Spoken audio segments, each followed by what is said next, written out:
분들을 주위에 나오신 여러분들을 예수님의 이름으로 환영합니다. 우리 시간에 찬양 드리면서 하나님께 찬양하겠습니다. 아버지여 구하오니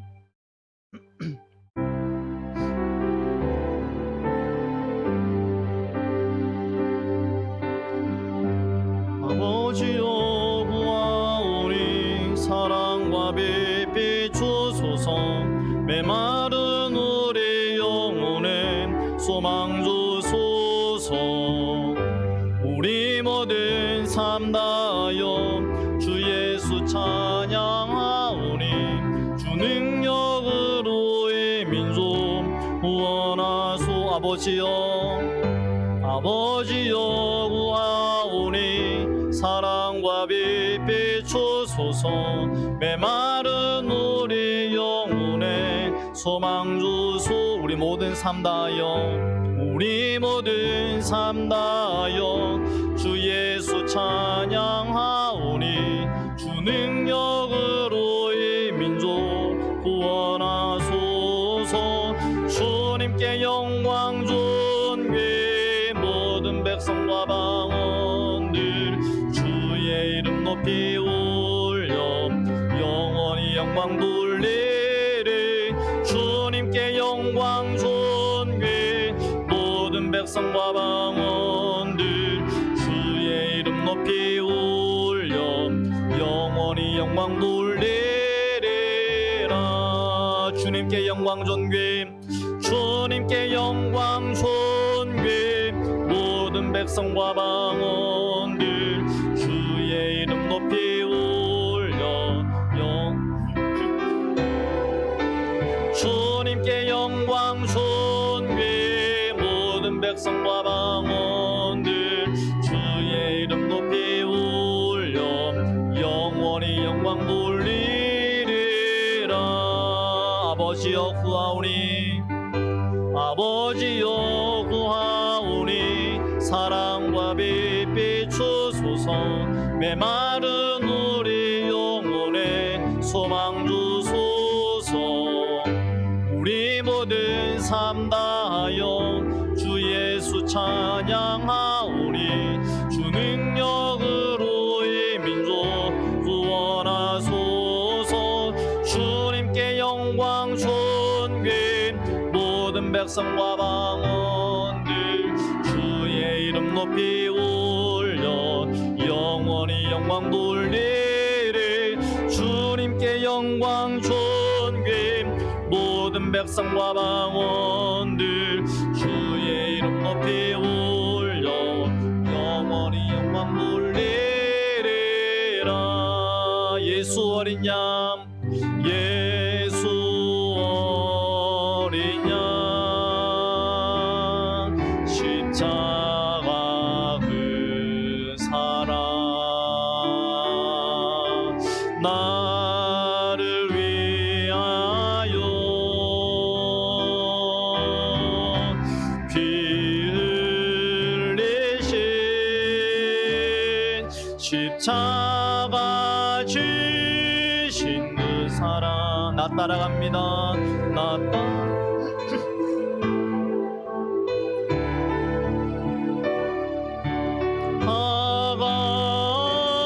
앞에 나가 나의 삶을 드리네 나의 삶을 드리네 예수 어린 양 예수 어린 양 십자가 그 사랑 나를 위하여 피 흘리심 십자가 지신 그 사랑 따라갑니다.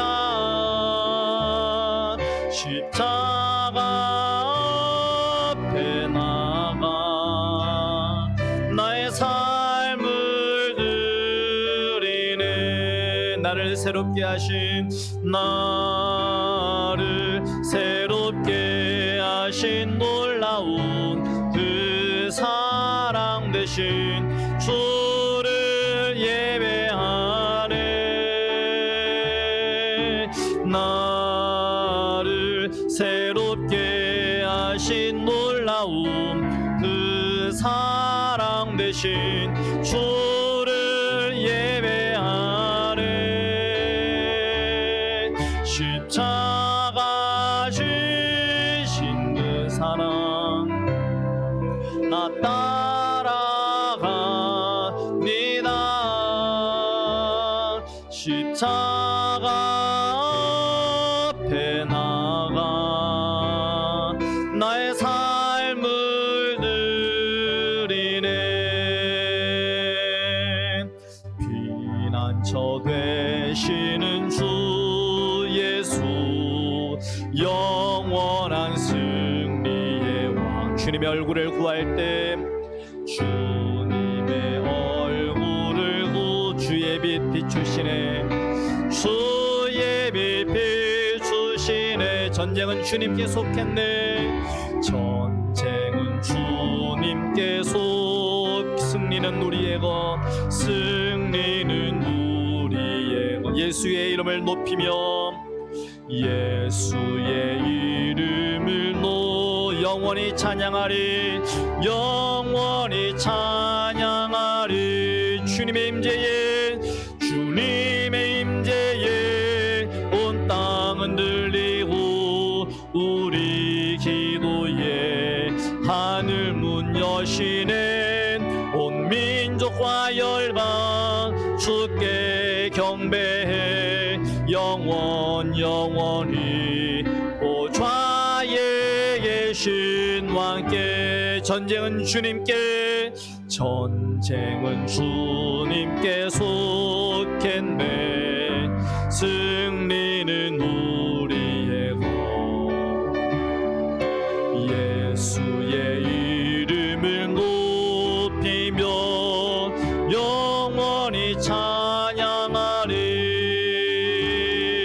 주님의 임재에 온 땅은 들리고 우리 기도에 하늘 문 여시네 온 민족과 열방 주께 경배해 영원히 보좌에 계신 주님의 임재에 온 땅은 들리고 주님의 임재에 온 땅은 들리고 우리 기도에 하늘 문 여시네 온 민족과 열방 주께 경배해 영원히 보좌에 하나님 어린 양께 하나님 어린 양께 보좌에 계신 왕께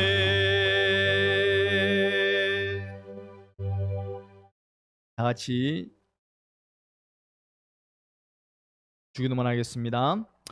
하늘에 계신 우리 아버지여, 이름이 거룩히 여김을 받으시오며 나라가 임하시오며 뜻이 하늘에서 이루어진 것 같이 땅에서도 이루어지이다. 오늘 우리에게 일용할 양식을 주시옵고 우리가 우리에게 죄 지은 자를 사하여 준 것 같이 우리 죄를 사하여 주시옵고 우리를 심에 들게 하지 마시옵고 다만 악에서 구하시옵소서. 나라와 권세와 영광이 아버지께 영원히 있사옵나이다. 아멘. 할렐루야. 반갑습니다. 수요 예배 나오신 여러분들을 예수님의 이름으로 환영합니다. 우리 한번 인사합시다. 사랑합니다. 축복합니다. 네, 반갑습니다. 사순절 기간 중에 특별히 이번 주간은 고난주간입니다. 코로나 2단계 사회적 거리두기 때문에 이렇게 모이는 것이 힘들지만 그럼에도 불구하고 또 말씀 가운데 주님의 십자가를 묵상하고 또 주님을 부르고 주님을 찬양하고 주님께 기도하면서 나갈 수 있는 그런 시간들이 될 수 있기를 바랍니다. 예수님께서 십자가에서 죽으실 때에 한편 강도는 예수님의 이름을 부름으로 말미암아 구원을 받았습니다. 로마서 10장 말씀에도 누구든지 주의 이름을 부르는 자는 구원을 얻으리라 약속하셨습니다. 그래서 이번 한 주간 우리 주님의 이름을 많이 부르는 그런 한 주간 될 수 있기를 바랍니다. 왜냐하면 주님께서 우리를 위하여서 십자가에서 죽으셨고 저와 여러분들을 구원하기 위해서 십자가의 고난을 받으신 것입니다. 그래서 주님을 바라보고 주님을 찬양하고 기도하고 또 주님을 부르면서 한 주간 기쁜 은혜의 시간들 보낼 수 있기를 바랍니다. 하나님의 말씀 시편 말씀입니다. 시편입니다.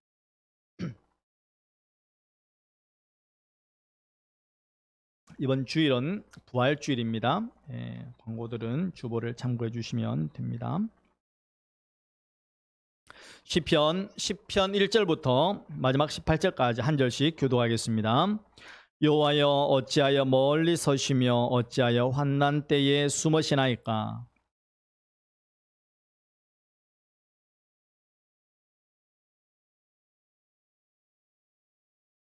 악인은 그의 마음의 욕심을 자랑하며 탐욕을 부리는 자는 여호와를 배반하며 멸시하나이다.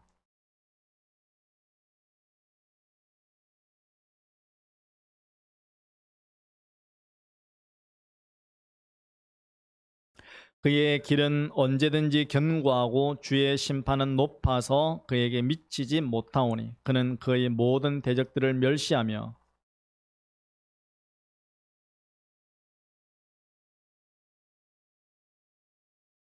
그의 입에는 저주와 거짓과 포악이 충만하며 그의 혀 밑에는 잔해와 죄악이 있나이다.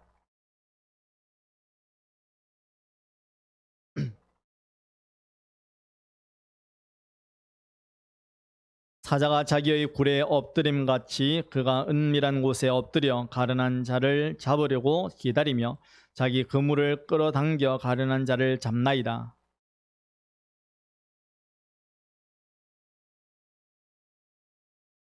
그가 그의 마음에 이르기를 하나님이 잊으셨고 그의 얼굴을 가리셨으니 영원히 보지 아니하시리라 하나이다.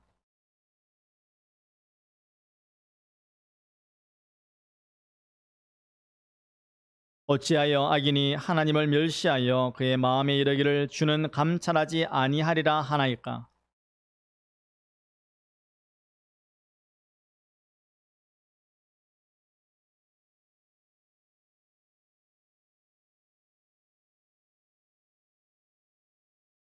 악인의 팔을 꺾으소서. 악한 자의 악을 더 이상 찾아낼 수 없을 때까지 찾으소서.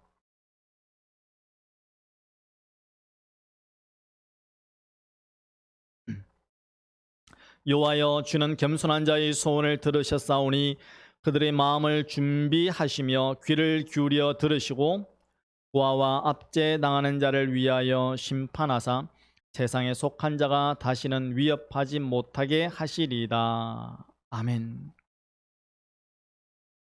신앙생활 가운데 중요한 부분이 본질이라고 생각이 되어집니다. 본질. 신앙의 본질은 무엇인가? 우리가 삶을 살다 보면 본질이 아닌 것들을 추구하고 본질이 아닌 것들을 붙잡고 또 본질이 아닌 것들 때문에 아웅다웅하면서 살아갈 때가 굉장히 많습니다.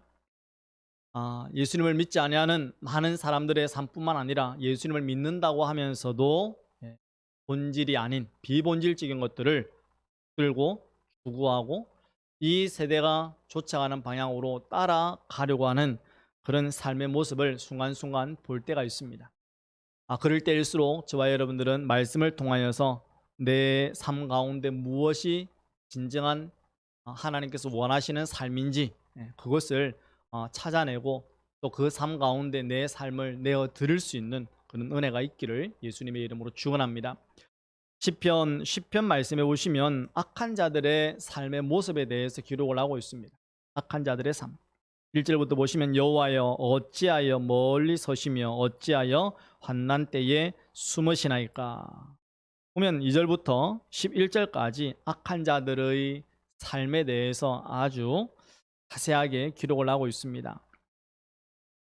이게 보면 악한 자들이 오히려 더 잘 되는 것 같고 세상적인 권력과 권세와 부와 또 부귀를 더 많이 누리고 있는 것 같고 하나님을 알지 못하는 이방인들이 오히려 더 잘 되고 자녀들이 취업도 잘 되고 시집장가도 잘 가고 건강하고 오히려 더 그런 것처럼 느껴질 때가 있습니다. 그럴 때 성도들은 어떻게 해야 합니까? 하박국은 우리에게 하나님께서 이렇게 말씀하셨습니다. 오직 의인은 믿음으로 말미암아 살리라. 한번 따라합시다. 오직 의인은 믿음으로 말미암아 살리라.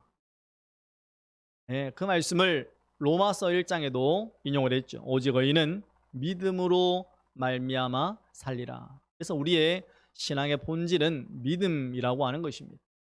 세상의 악인들이 어떠한 모습으로 살아가든지 그것은 우리가 추구해야 될 본이 결코 아니다라는 것입니다. 하나님께서는 때때로 그러한 악한 자들을 멀리 서서 보시는 것처럼 느껴질 때가 있습니다. 하나님께서 심판하지 않으시는 것 같고 하나님께서 외면하시는 것 같고 오히려 하나님께서 악한 자들의 형통을 용납하시는 것처럼 느껴질 때가 있습니다. 그럼에도 불구하고 그때에도 저와 여러분들의 신앙의 본질은 믿음에 있다고 하는 것입니다. 그러한 자들을 부러워하는 것이 아니라 그러한 자들의 형통을 추구하면서 나도 저러한 삶을 살고 싶다라고 내 마음을 빼앗기는 것이 아니라 오히려 더 내 마음을 다잡아서 하나님 나라를 향하여서 위의 것을 찾고 또 믿음의 주요 또 온전케 하시는 이인 예수님을 바라볼 수 있는 그런 은혜가 있기를 예수님의 이름으로 축원합니다. 가끔 여러분들 운전을 잘 하시잖아요, 그죠? 운전하다 보면 오른쪽으로 가면 더 빠를 것처럼 느껴집니다. 그래서 1차선에서 2차선으로 차선을 변경합니다. 2차선 쭉 가고 있다가 1차선으로 가면 또 빠를 것 같습니다. 또 1차선으로 차선을 변경합니다. 나중에는 어떻습니까? 똑같습니다. 옆에 가던 차가 1시간쯤 지나도 똑같이 옆에 와 있습니다. 내가 이 길이 더 빠른 것처럼 보이고 이 길이 더 형통한 것처럼 보인다고 할지라도 결코 빠른 길도 아니고 형통한 길도 아닙니다. 주님께서 우리에게 원하시는 길은 예수님께서 걸어가신 십자가의 길이라고 하는 것입니다. 그 길을 믿음으로 걸어오라라고 말씀하시는 것이죠. 그래서 이 상황 가운데, 삶 가운데 나 혼자 있고 우리 예수 믿는 사람만 있고 신앙생활하는 사람들만 있다면, 신앙 공동체만 있다면 얼마나 좋겠습니까? 그러나 그렇지 않잖아요, 그죠? 우리는 세상 가운데 살고 있습니다. 세상 속에서 살고 있습니다. 악한 자들도 살고 있고 불신자들도 살고 있고 이방인들도 살고 있고 하나님에 대해서 대적하는 자들도 있고 하나님에 대해서 관심이 없는 자들도 있고 빈부 귀천 지위 고아 모든 종류의 다양한 사람들과 함께 어우러져 살아가고 있습니다.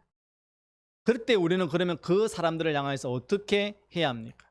로마서 12장 말씀은 너희가 친히 원수를 갚지 말고 진노하심에 맡기라. 기록되었을 때 원수 갚는 것이 내게 있으니 내가 갚으리라고 주께서 말씀하시니라.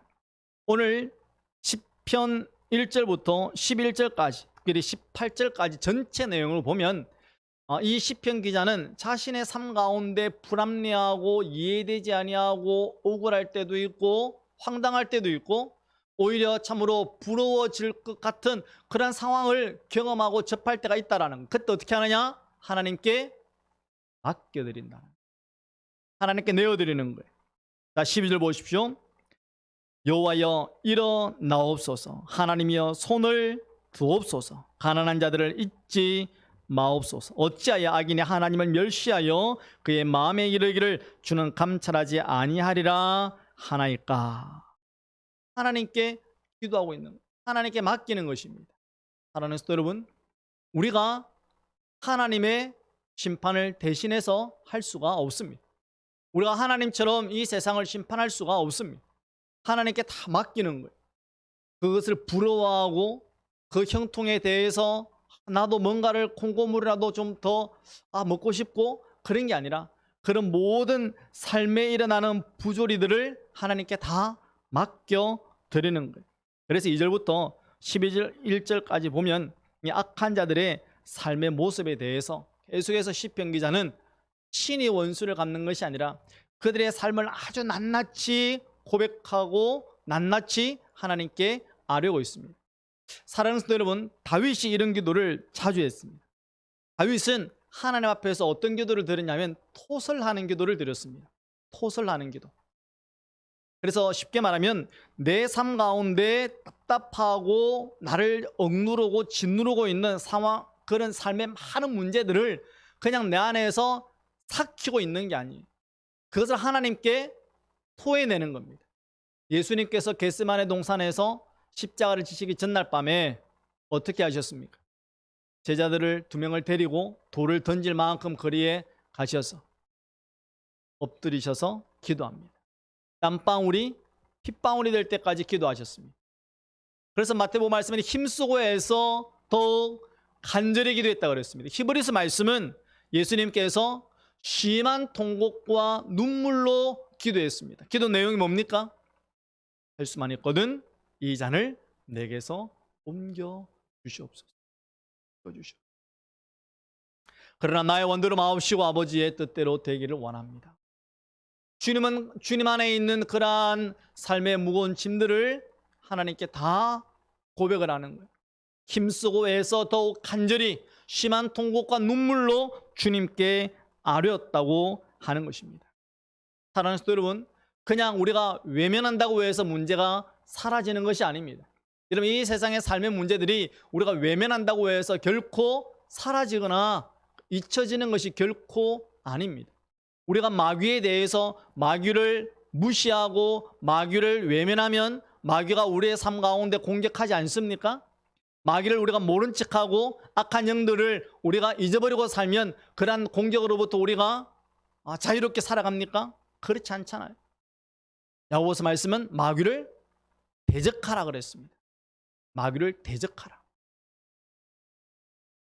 예수님께서도 마가복음 16절 말씀에 너희가 내 이름으로 귀신을 쫓아내며 라고 말씀하셨습니다. 예수님은 공사의 가운데에 3분의 1을 귀신을 쫓아내는 사역을 하셨습니다.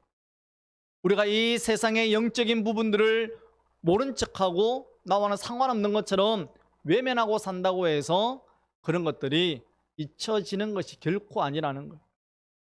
그래서 우리는 이 문제를 하나님께 올려드리는 거예요. 그래서 이 시편 기자는 하나님은 어떤 분이신 줄 알았느냐? 14절에 주께서는 보셨나이다. 주는 재앙과 원한을 감찰하시고 주의 손으로 갚으려 하시오니 의로운 자가 주를 의지하나이다. 주는 벌써부터 고아를 도우시는 이시니이다. 아마 이 시편 기자는 고아로 살아가고 있는지도 모릅니다. 18절도 마찬가지죠. 고아와 압제당하는 자를 위하여 심판하사라고 말하고 있죠. 어떻게 보면 사회적으로 굉장히 소외되고 가장 낮은 자리에 있는 사람입니다. 그런데 하나님은 그러한 자들까지도 돕고 계시는 분이라는 거예요. 하나님은 도우시는 분이다. 그러면서 오늘 제가 제목으로 삼았던 9절이 17절 말씀입니다. 17절 말씀 같이 읽어보겠습니다. 17절 시작. 여호와여 주는 겸손한 자의 소원을 들으셨사오니 그들의 마음을 준비하시며 귀를 기울여 들으시고. 아멘. 여호와여 주는 겸손한 자의 소원을 들으셨사오니. 이 시편 기자는 하나님이 자신의 기도를 들을 때가 있고 자신의 기도가 응답받지 못할 때가 있다는 것을 경험하게 됩니다. 어떤 때 응답이 되어지고 어떤 때 응답이 되어지지 않는가? 자세히 자신의 삶을 돌아볼 때에 내 삶에 겸손함이 있는지 아니면 겸손함이 없는지, 반대로 교만한지, 그것이 하나님께서 내 기도를 들으시는 삶의 문제들이라고 하는 겁니다. 여러분, 겸손은 무엇입니까? 겸손은 배우는 것입니다. 겸손은 그냥 생기는 게 아니에요. 여러분, 우리가 세상 사람들 보고 또 예수님을 믿는 신앙 안에 있는 사람들을 볼 때 참 겸손해 보이는 분들이 있습니다. 겸손해 보이는 분들. 그런데 우리 하나님께서 원하시는 겸손은 조금 세상의 기준과는 분명한 차이가 있습니다. 마태복음 11장 28절부터 30절까지 말씀에는 예수님께서 수고하고 무거운 짐진 자들아 다 내게로 오라. 내가 너희를 쉬게 하리라. 나는 마음에 온유하고 겸손하니 내 멍에를 메고 내게 배우라 라고 말씀하셨습니다. 제일 처음에 수고하고 무거운 짐진 자들아 다 내게로 오라 라고 말씀하셨습니다. 그래서 겸손은 예수님의 겸손을 배우는 것인데, 겸손한 자의 모습은 수고하고 무거운 짐을 다 주님께 그대로 고백하고 가져가는 것입니다. 가끔 사람들에게 물어보면 기도 제목 있습니까? 물어보면 기도 제목 없습니다. 걱정거리 있습니까? 저는 걱정 안 하고 삽니다. 이런 사람들이 있습니다. 고민 없습니다. 염려 없습니다. 우리 하나님 앞에서 솔직해야 됩니다. 정직한 영을 달라고 솔직해야 돼요. 내 삶의 문제가 무엇인지. 그래서 하나님께서는 우리의 심령 골수를 찔러 쪼개기를 원하시는, 가끔 가다 보면 우리의 마음과 생각의 영역의 차이가 있습니다. 마음과 생각이 달라요. 마음이 훨씬 더 깊은 위치에 있습니다. 생각은 내가 원수를 사랑해야지, 내가 오늘 용서해야지, 내가 화를 안 내야지, 이런 생각은 할 수 있습니다. 근데 마음은 어떻습니까? 또 미운 사람을 보면 마음 가운데 분노가 일어나고, 생각은 안 해야지, 생각은 부드러운 말 해야지 하는데 마음은 내 안에서 혈기가 흘러 나올 때가 있는 거예요. 그러니까 나도 나를 조절할 수 없습니다. 그래서 우리가 알고 있는 부분들은 우리의 생각의 영역이에요. 생각의 영역. 생각은 우리의 혼과 가까운 거예요. 마음은 우리의 영과 가까운 겁니다. 나도 나를 잘 모를 때가 있어요. 내 마음이 어떤 상태에 있는지. 예전에 저는 어떤 문제를 제가 내 안에서 해결했다고 생각했습니다. 해결했다. 그래서 그 문제에 대해서는 나는 자유한다라고 생각한 적이 있습니다. 근데 그게 한 20년 전입니다. 한 15년 정도 되겠네. 15년 정도 전인데 선교 훈련을 받으러 간 적이 있습니다. 대전에 선교센터에 선교 훈련을 3주 동안 받는데, 거기에 있었던 선교사님과 함께 이제 선교사 케어, 선교사의 어떤 상담하고 케어하는 부분들을 이렇게 대화를 하면서 교육을 받는 시간이었습니다. 제게 있었던 문제를 하나를 이야기를 했습니다. 저는 이미 그 문제가 해결되었다고 생각했기 때문에 제가 그 문제를 끄집어낸 거예요. 그런데 제가 말을 하고 있는 순간에 무엇을 발견했는지 아십니까? 제가 화를 내고 있는 거예요. 그 문제에 대해서. 저는 이미 그 문제는 내 안에서 다 해결이 되어졌다. 나는 이미 잊어버렸다. 나는 이미 그것을 보지 않는다. 상관없다 라고 생각했는데, 내 안에서 그것을 가르치는 교수님과 함께 이야기를 하고 있는데 내 안에서 그 문제가 화로 올라오는 거예요. 그러니까 이것이 뽑혀지거나 버려진 것이 아니라 내 안에 가라앉아 있는 겁니다. 가라앉아 있으니까 이게 먼지가 있는 것인지 흙이 있는 것인지 뻘이 있는 것인지 확인을 못했던 거예요.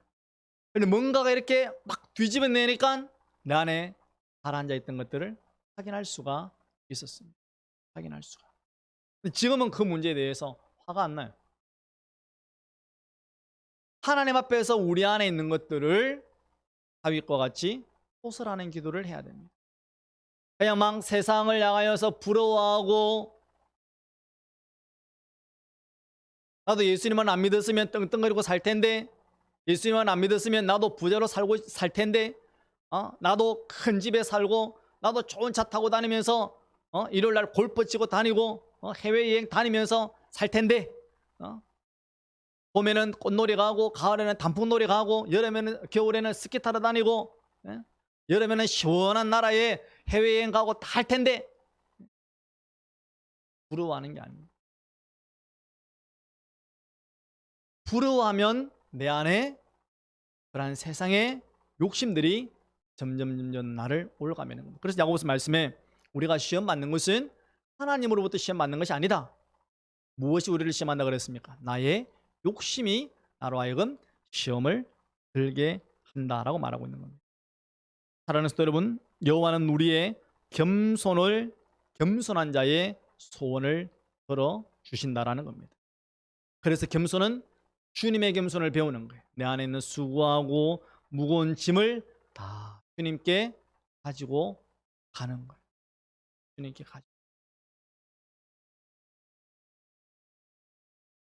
예전에 일본에 있을 때 TV에 그런 프로그램이 있었습니다. 동경대학 학생들을 앉혀놓고 이제 패널이 질문을 하는 거예요. 아주 무거운 쇳덩이 1kg하고 아주 가벼운 솜 1kg하고 어느 게 무겁냐 물었습니다. 어느 게 무겁습니까?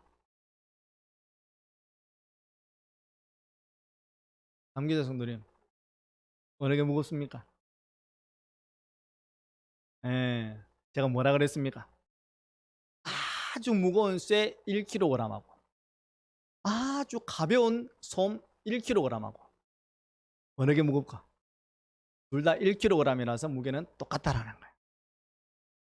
동경대 학생들은 전부 다 쇠가 무겁다는 거예요. 앞에는 잊어버린 거예요. 앞에는 그냥 쇠. 우리가 내 삶 가운데 솜과 같이 느껴지는 게 있습니다. 가벼운 것처럼 그냥 별로 나의 영적이고 내 마음의 문제를 주지 않는 것처럼 느껴질 때가 있습니다. 그러나 그것조차도 하나님께 내어 놓을 수 있어야 합니다. 우리말 속담에도 가랑비에 옷 젖는다 그랬죠. 옷 젖는다.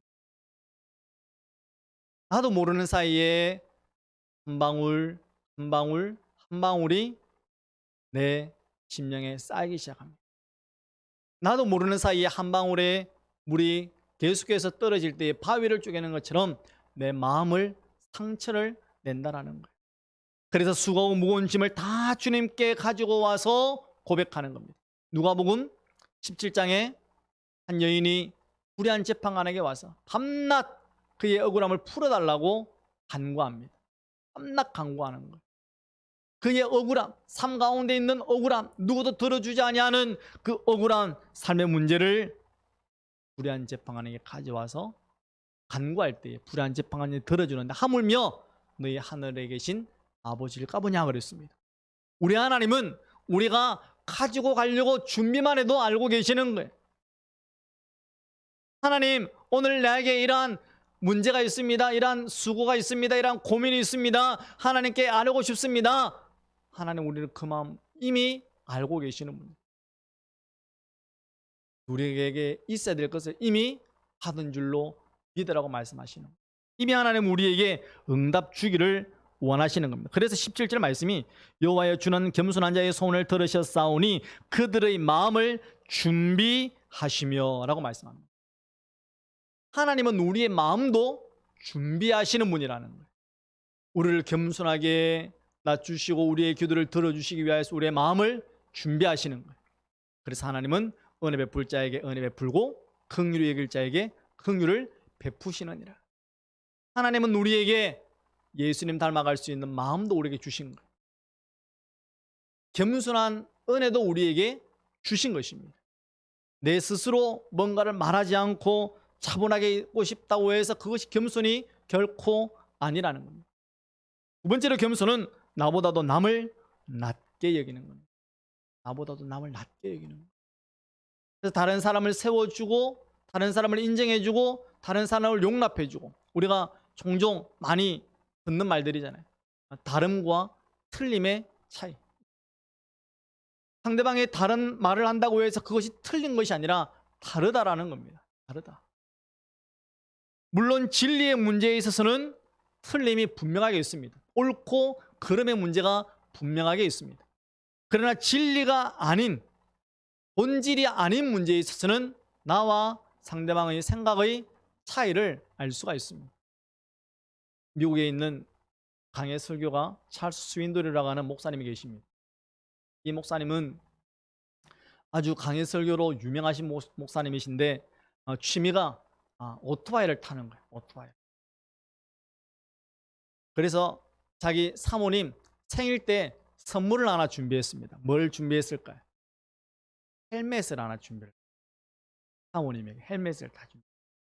사모님 오토바이 타는 거 싫어해요. 근데 자기 기준으로 생각한 거예요. 자기 기준으로.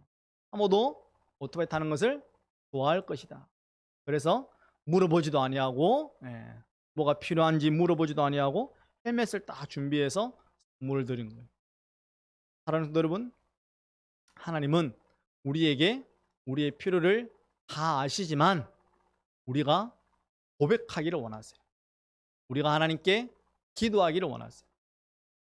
그래서 우리가 상대방과의 삶과의 관계에서 나보다 남을 낮게, 나는 낮추고 나는 내려가고 상대방을 인정해주고 존경해주고 높여주는 것입니다.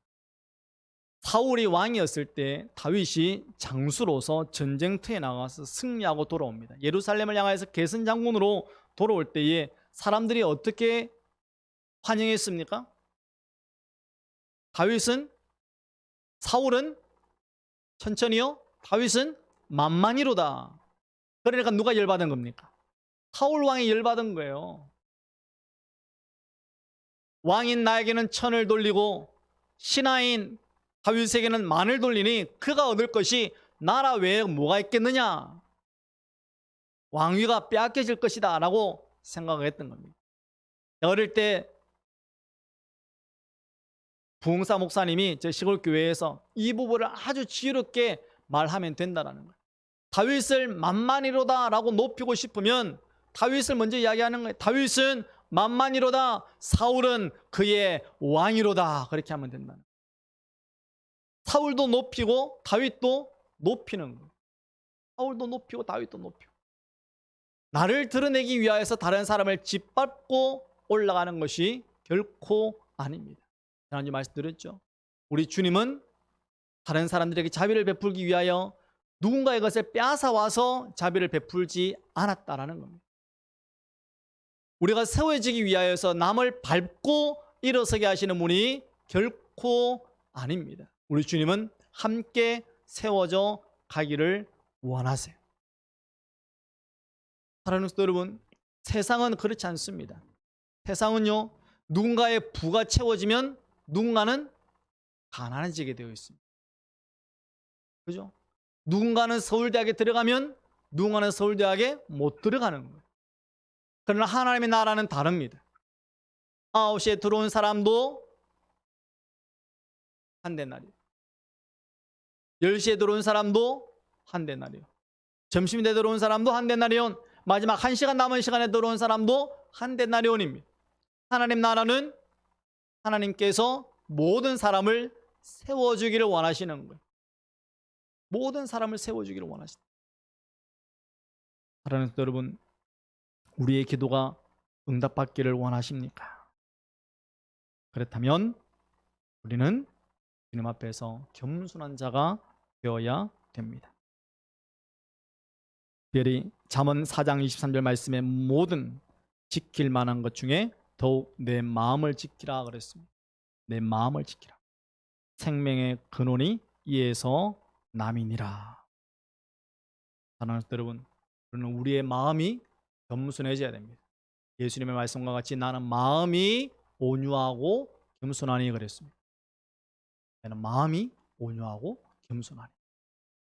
그래서 예수님께서 나귀 새끼를 탄 것은 겸손하여서라고 말씀하고 있죠. 겸손하여서 나귀 새끼를 타셨다라고 말씀하고 있습니다. 사랑하는 성도 여러분, 하나님은 겸손한 자에게 주시는 것이 굉장히 많습니다. 은혜도 주시고요, 하나님의 말씀도 주시고, 하나님의 응답도 주시고, 하나님의 능력도 베풀어 주시고, 하나님의 겸손한 자에게 하나님 나라의 그 모든 것들을 우리에게 채워 주시는 거예요. 지혜도 주시고 생명도 주시고 계속해서 공급해 주는 거예요. 그래서 하나님의 있는 그 모든 풍성함을 우리에게 가져올 수 있는 마치 만능 키와 같은 겁니다. 만능 열쇠와 같은 거예요. 이 겸손이라는 겁니다. 다시 아까 말씀드렸죠. 겸손은 어떻게 하는 것이다? 제일 처음에 배우는 것이다. 배우는 것이다. 누구로부터 배우느냐? 예수님으로부터 배우는 것입니다. 기도하는 거예요. 주님, 나에게 겸손의 은혜를 베풀어 주시옵소서. 겸손한 자가 되게 하여 주시옵소서. 겸손의 영을 더하여 주시옵소서.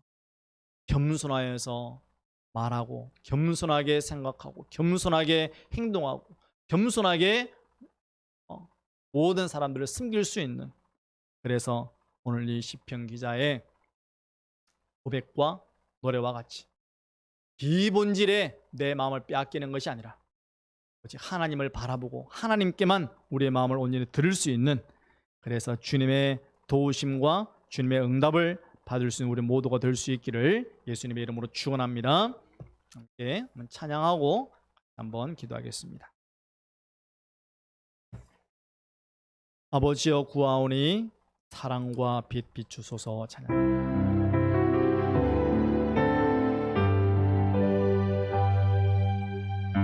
아버지여 구하오니 사랑과 빛 비추소서.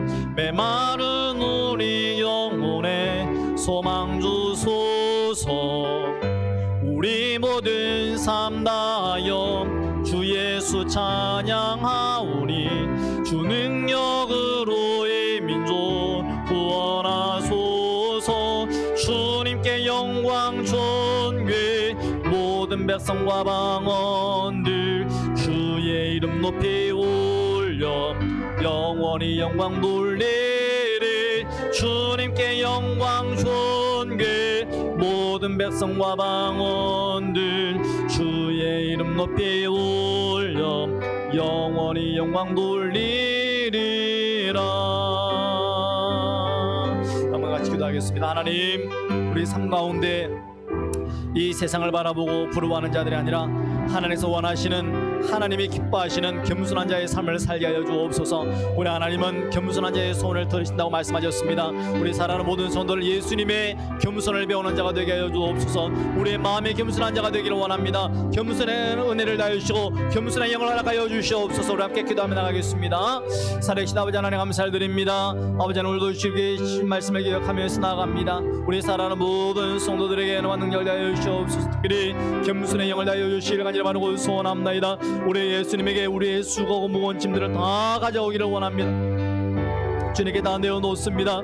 아버지 하나님, 우리의 마음이 아버지는 주님으로부터 오는 힘을 얻기를 원하오니 쉬어 도와주시고 인도하여 주시옵소서. 우리 사랑하는 모든 성도들 하나님께 우리 안에 있는 모든 것들 하나도 남김없이 다 고백하고 다 내어드릴 수 있는 자가 되기를 원합니다. 그것이 겸손한 자의 모습인 줄 알고 나갈 수 있는 저희들 되게 하여 주시옵소서. 아버지 하나님, 세상의 많은 문제들을 가지고 고민하며 걱정하며 앉아있는 자들이 아니라 하나님께 나와 내 안에 있는 모든 수고고 무거운 짐진 것들을 다 내어 놓을 수 있는 자가 될 수 있도록 도와주시고 우리 주님의 겸손을 배우는 자가 되게 하여 주시옵소서. 아버지, 우리의 마음의 겸손한 자가 되기를 원합니다. 우리의 심령의 겸손한 자가 되기를 원합니다. 겸손한 자에게 베풀어 주시는 거 하나님의 응답을 받는 자가 되기를 원합니다. 하나님, 우리의 소원을 들어주시다 역사하셨습니다. 우리 사랑하는 모든 성도들 나보다 남을 낮게 여기며 세워주며 인정하며 높여줄 수 있는 자가 되게 하여 주옵소서. 아버지 하나님, 다른 사람을 밟고 일어서는 자가 아니라 주님이 세워주실 때까지 기다리고 인내하는 자가 되기를 간절히 바라고 소원합니다. 아버지 하나님 감사합니다. 우리 하나님은 겸손한 자의 소원을 들어주시는 분이십니다. 어떤 상황 가운데서 우리가 주는 게 아를 때에 우리를 도우시고 우리의 기도에 응답하시는 분이십니다. 이 세상을 부러워하지 아니하고 이 세상에 우리의 마음을 빼앗기지 아니하고 오직 천국을 바라보고 믿음의 주요 또 온전케 하시는 이인 예수님만을 바라볼 수 있는 저희들 되게 하여 주시옵소서. 우리 살아가는 모든 성도들 매일매일의 삶 가운데 전쟁은 주님께 속한 줄로 알고 날마다 역적 전쟁 가운데 십자가 붙들고 승리하는 저희들 되게 하여 주시옵소서. 주님, 이번 한 주간 고난 주간을 보내고 있습니다. 우리 사랑하는 성도들 십자가를 경험하게 하여 주옵소서. 십자가를 만나게 하여 주옵소서. 십자가 중심으로 살아가게 하여 주옵소서. 아버지, 우리의 모든 머리에서부터 발끝까지 우리의 영광과 육이 십자가를 통과할 수 있는 은혜를 허락하여 주시옵소서. 그래야 우리 모든 성도들, 우리의 거짓됨을 계속한 살아가는 권속들, 십자가의 사람들을 다 얻을 수 있도록 주님 축복하여 주시옵소서. 사도 바울이 고백하였던 것처럼 나는 날마다 죽느라고 고백하고 내가 그리스도와 함께 십자가에 못 박혔다고 말하는 것처럼 우리 모든 성도들도 십자가를 경험하고 십자가 가운데 살아갈 수 있는 저희들 되게 하여 주시옵소서. 오는 주일은 부활주일입니다. 우리 사랑하는 모든 성도들 죄와 사망의 원수를 깨뜨리고 부활하신 예수 그리스도를 기쁨으로 맞이할 수 있는 우리 사랑하는 모든 성도들 되게 하여 주시옵소서. 그 부활의 영광을 경험하기 위하여 십자가를 반드시 통과할 수 있는 은혜 가운데 하루하루 보낼 수 있는 저희들 되게 하여 주시옵소서. 아버지 하나님, 사랑하는 성도들 영육간에 강건케 하여 주시옵소서. 육체의 모든 질병과 아픔과 고통과 눈물과 연약함들이 나사렛 예수 그리스도의 이름으로 떠나가고 우리 주님 주시는 형통함과 평강의 은혜가 임하기를 간절히 바라고 소원합나이다. 가정과 생업과 사업 위에 하나님 함께 하심으로 말미암아 참으로 모든 일들이 형통함을 경험할 수 있도록 주님 축복하여 주옵소서. 요셉이 보디발의 집에서도 형통하였지만 감옥 안에서도 형통하였습니다. 우리 살아가는 모든 성도들 어느 곳에 있든지 무엇을 하든지 하나님 함께 하시는 임마누엘의 은혜 가운데 형통한 성도들 다 되게 하여 주시옵소서. 해외에 타지에 나가 있는 우리 살아가는 자녀들, 특별히 우리 교회가 섬기고 있는 살아가는 선교사님들 기억하여 주시옵소서. 아버지 하나님, 참으로 코로나 열악한 상황 가운데서도 선교사님들의 건강을 지켜주시고 아버지 하나님, 참으로 많은 사람들이 이동하지 못하고 있는 가운데서도 주의 복음을 증가하기 위하여 힘쓰고 있을 때에 주의 성령으로 기름 부어주시고 성령의 권능을 다하셔서 주의 복음이 확장되어지고 하나님 나라 확장될 수 있는 놀라운 사역 감당하게 하여 주시옵소서. 아버지 하나님, 미리 이제 날씨가 많이 더워지고 또 아침 저녁으로 기온 차이가 심합니다. 사랑하는 성도들 건강 잃지 아니하도록 주님 지켜주시고 매일 주일 모일 때마다 건강한 모습으로 하나님 주시는 기쁨과 즐거움과 감사와 찬양의 모습으로 모일 수 있는 저희들 되게 하여 주시옵소서. 예수님의 이름으로 축복하며 기도하옵나이다. 아멘. 주 예수 그리스도의 은혜와 하나님의 사랑과 성령의 위로하심과 교통하심과 충만하심과 기름 부으심이 하나님은 겸손한 자의 소원을 들어주신다고 믿으며 하나님께 우리의 모든 것을 올려드리기를 원하는 사랑하는 모든 성도들과 주의 몸된 교회 위에와 해외에 타지에 나가 있는 사랑하는 주의 자녀들과 현명한 모든 선교사님들과 교회들 위에 지금부터 영원토록 함께 있을지어다. 아멘.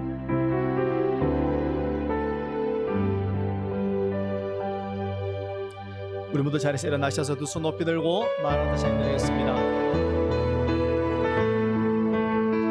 마라나타 마라나타 오시옵소서. 마라나타 마라나타 아멘. 주 예수여 오시옵소서. 아멘. 주 예수여 오시옵소서. 아멘. 주 예수여 오시옵소서. 예수님의 박수 드리겠습니다. 아멘. 감사합니다. 수요일 마치겠습니다.